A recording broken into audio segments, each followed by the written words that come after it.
Halo, berjumpa lagi dengan saya, Yunus Arifin. Pada video yang sebelumnya, kita sudah membahas penerapan yang pertama untuk turunan fungsi trigonometri, yaitu titik stasioner. Untuk video kali ini, kita akan membahas penerapan yang berikutnya, yaitu tentang fungsi naik dan fungsi turun. Langsung saja untuk ke pembahasannya, kita mulai. Sebagaimana fungsi aljabar, pada fungsi trigonometri juga dapat ditentukan interval-interval di mana fungsi tersebut naik ataupun turun dengan ketentuan sebagai berikut. Jadi, aturan yang digunakan sama antara fungsi aljabar dengan fungsi trigonometri. Fungsi fx dikatakan naik jika f aksen x nilainya lebih besar dari 0, ya, atau positif. Sebaliknya, fungsi fx dikatakan turun jika f aksen x-nya kurang dari 0. Ya, jadi untuk konsepnya seperti itu ya. Jadi sama persis dengan turunan fungsi aljabar. Hanya jenis fungsinya saja yang berbeda. Langsung saja ke contohnya. Tentukanlah interval dari fx sama dengan sin x ditambah dengan cos x naik untuk nilai x di antara 0 derajat sampai 360 derajat. Baik, untuk langkahnya, yang pertama kita perlu menentukan terlebih dahulu titik stasionernya atau nilai X yang menyebabkan turunan pertamanya bernilai 0 ya. Jadi cari dulu ya tentunya f aksen X-nya dengan menurunkan fx-nya. Sin X diturunkan adalah cos X-nya diturunkan min sin X. Kemudian syarat stasionernya dimasukkan yaitu f aksen X sama dengan 0. Sehingga diperoleh bahwa cos X kurang sin X sama dengan 0. Ini tinggal menentukan nilai X-nya. Jadi butuh penguasaan konsep persamaan trigonometri. Tadi ada cos X kurang sin X sama dengan 0. Kita pindah ruaskan dulu salah satu sehingga diperoleh cos X sama dengan sin X. Nah, ini kan kebetulan di kedua ruas untuk trigonometri yang berbeda.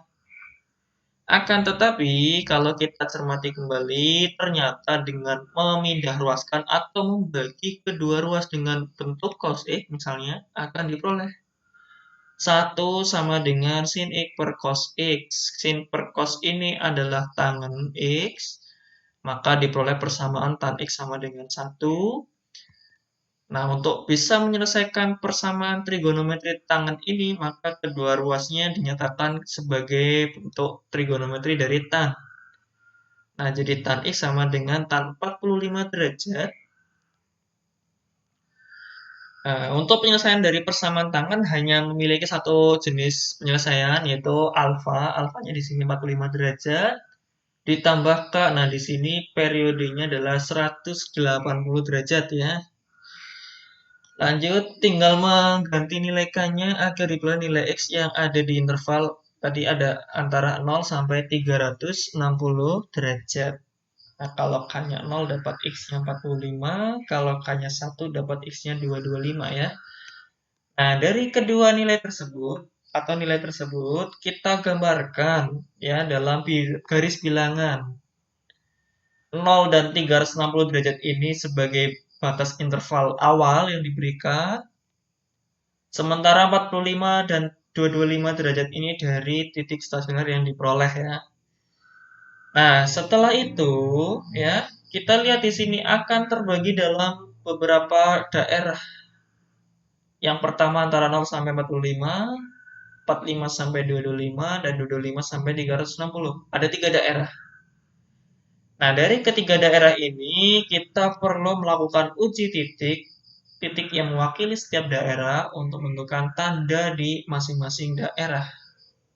Nah, aturannya begini ya, jadi ambil saja sembarang titik yang ada di antara 0 sampai 45 misalnya, untuk yang mewakili daerah pertama. Antara 45 sampai 225 kita ambil satu nilai yang mewakili.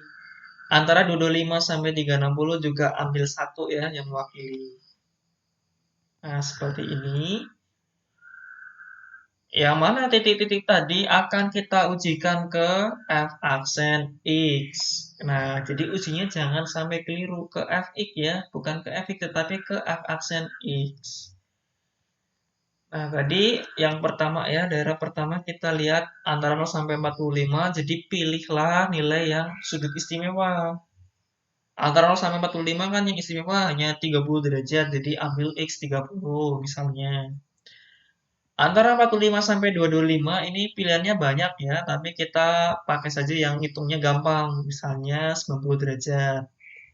Antara 225 sampai 360 juga cukup banyak, pilih saja yang gampang, misalnya 270 ya. Nah, kemudian dimasukkan ke f aksen X ini. Untuk X sama dengan 30 derajat diperoleh cos 30 setengah akar 3. Kurang sin 30, kurangi setengah. Kita tahu nilai setengah akar 3 itu lebih besar dari setengah. Jadi nggak harus hasil eksaknya, cukup perkiraan saja apakah positif ataukah negatif. Karena setengah akar 3 lebih besar dari setengah, berarti hasilnya pasti positif. Kemudian untuk X sama dengan 90 derajat, ini diperolehnya negatif 1 ya, jelas negatif. Kalau X-nya 270 derajat, diperolehnya 1, ternyata berarti positif. Nah, dari hasil uji titik tersebut, ini gambarkan ke garis bilangan tadi ya. Jadi, tandanya dituliskan. Tadi antara 0 sampai 45, ujinya 30, hasilnya positif. Nah, ini beri tanda positif. Antara 45 sampai 225 negatif ya, beri tanda negatif. Antara 225 sampai 360 hasilnya positif, beri tanda positif. Karena ditanyakannya adalah syarat, maaf, karena ditanyakannya adalah interval fungsi naik, maka kita lihat syaratnya. Syaratnya dikatakan naik jika f aksen X lebih besar dari 0 ya. Lebih besar dari 0. Atau kita lihat daerah yang positif berarti. Daerah yang positif adalah antara 0 sampai 45 dan antara 225 sampai 360. Nah, di interval tersebutlah fx-nya akan naik.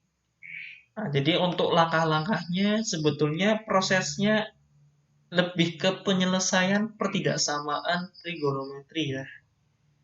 Jadi di bagian awal tadi yang penting harus cari titik stasioner. Nah, di bagian akhir dengan perhatikan garis bilangan dan syaratnya. Oke. Kurang lebih seperti itu untuk penjelasan mengenai penerapan yang kedua, yaitu fungsi naik dan fungsi turun. Sampai jumpa di video yang berikutnya. Terima kasih untuk perhatiannya.